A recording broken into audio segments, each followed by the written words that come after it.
From the advent of lead mining in Missouri, a man with a shovel was the means to load ore for transportation to the processing site. A couple of half-hearted trials of mechanical ore loading were attempted in 1912 by Federal Lead and St. Louis Smelting and Refining. Labor was relatively cheap and plentiful, so it was not an attractive option. The acute labor shortage and increased demand brought on by the First World War forced reconsideration of mechanized loading in 1917. During that year, Deloge Consolidated purchased a total of 5 Myers-Whaley loaders similar to this one seen at work in the Shandaken Tunnel project in New York. Even though these shovels had a higher cost per ton operating cost than hand shoveling, due mostly to the quality of track installation required for it to work properly, they were kept in operation due to the extreme labor shortage. In 1918, a committee from the Southeast Missouri Lead District investigated mechanical loading used in other places.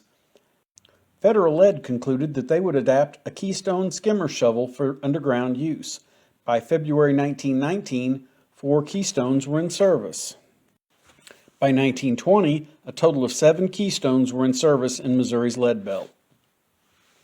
In 1918, St. Louis Smelting and Refining's mining superintendent and their master mechanic adapted a Keystone skimmer style scoop to an electric locomotive to create the Mosher-Campbell shovel. It was never used outside of the mines where it was developed, but it paved the way for later variants. By 1920, 7 or more of the Mosher-Campbell shovels had been produced, and by then the design was commercialized and built by the Conveyor Weigher Company of New York and renamed the Conway shovel. At about this time, Conway introduced their conveyor-type shovel as the next step of evolutionary progression. That proved extremely successful for many years. Let's take a look at a Conway shovel in action. Notice the controls under the operator's left arm.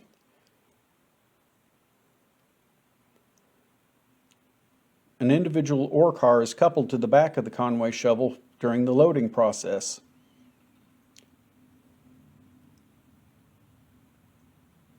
Once the car is full, it is uncoupled and an empty car is coupled back in its place. It is also worth mentioning that much later Conway made a crawler-mounted conveyor-type loader, perhaps to compete directly with the St. Joe shovel. Federal Lead wasn't the only company to try out the Keystone skimmer. The St. Joe Lead Company also tested one, which the shift boss nicknamed the Skillet. It proved somewhat successful. Its greatest drawback was its physical size, which made moving from stope to stope a major undertaking. At about the same time as St. Joe tested the Keystone, they also tested a Halby shoveling machine. It must not have been very successful, as I've only found a single mention of it. In addition to the Halby and the Keystone, St. Joe also brought in a Thew model OM1 in 1920. By 1923, they had many OM1s in operation. The Thew proved to be fairly successful. This picture shows at least one of them was still operable as late as 1955. One major drawback to a Thew shovel was that it typically required a third man, a spotter, to guide the dumping portion of the loading operation. A couple of years operating a fleet of Thew OM1s revealed their limitations. It was clear to management that mechanized loading was there to stay, but every machine on the market had their shortcomings, so they enlisted company engineer Arthur K. Mitchell to design a machine sized for efficient mucking of drifts with back heights as low as 8 feet and a range of rib widths from as narrow as 18 feet to as wide as 30 feet. The machine had to be tough enough to withstand the extreme conditions it would face and mobile enough to quickly move from one heading to another as needed.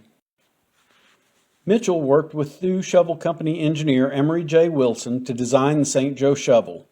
By late 1923, Thew had taken the St. Joe shovel into production as the Thew Type S. Pictured is the 1922 prototype. It is one of few that were equipped with open-type joints on the treads and the accompanying 8-tooth sprockets. Rocks caught in between the treads could damage the joints as the gap closed when the track flattened out. On top is the original carriage design as pictured in the October 1922 patent application, featuring 8-tooth sprockets, open joint type tracks, and 4 bogie wheels. The image below is from a 1924 Missouri School of Mines report and shows the 6-tooth sprockets, closed joint tracks, and 3 bogie wheels. This photo of a very early St. Joe shovel shows the revised closed joint type treads and 6-tooth sprocket. Also note the words St. Joe shovel lettered on the rear counterweight. If we look even closer, we can see a plaque affixed to the left end of the counterweight that reads, "The Thew Shovel Company, Lorain, Ohio." This side-by-side comparison of the prototype with a later version shows numerous design changes. The most obvious is the replacement of the cumbersome and complicated bucket trip mechanism directly in front of the operator on the prototype, with a simple trip rope that travels forward and backward with the boom through a pulley, keeping the rope close at hand.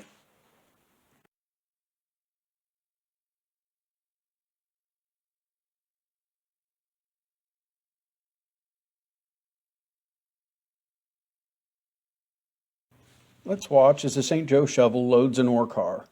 We can see the operator's hands controlling the joystick that crowds the bucket forward to get a dipper full of ore. Then he swings to the left, grabs the trip rope that releases the mechanism, allows gravity to dump the bucket.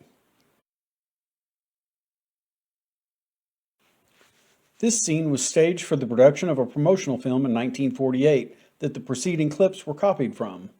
In the foreground, we can see a St. Joe shovel loading an ore car from an ore stockpile dumped from trains in the drift above.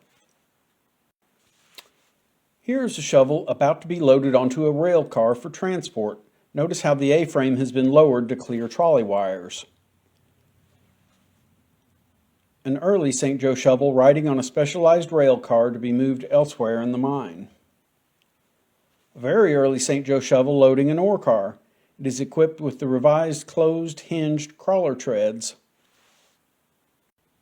Here's a shot of St. Joe shovel loading a 2.7-ton ore car. Here, a Caterpillar dozer was used to push ore to the St. Joe shovel for loading. In later years, the St. Joe shovels were used to load 10-ton diesel-powered ore trucks, especially in the No. 27 and Indian Creek mines.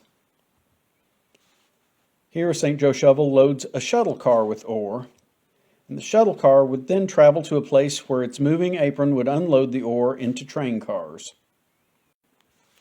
As good as they were, St. Joe shovels did need to be repaired on occasion. Here's a shovel with a shiny new paint job after being rebuilt in-house. In 1972, mining in the old lead belt came to a close. Dozens of St. Joe shovels were brought to the surface via the federal incline. Here is one with its A-frame lowered, riding on a rail car behind a capstan winch-powered locomotive. This is a line of 15 or more St. Joe shovels in the federal yard in 1972. The same line from another direction with more visible in the back rows and a chat pile in the distance.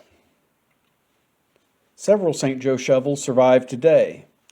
There are a couple at the Museum of Transportation in St. Louis.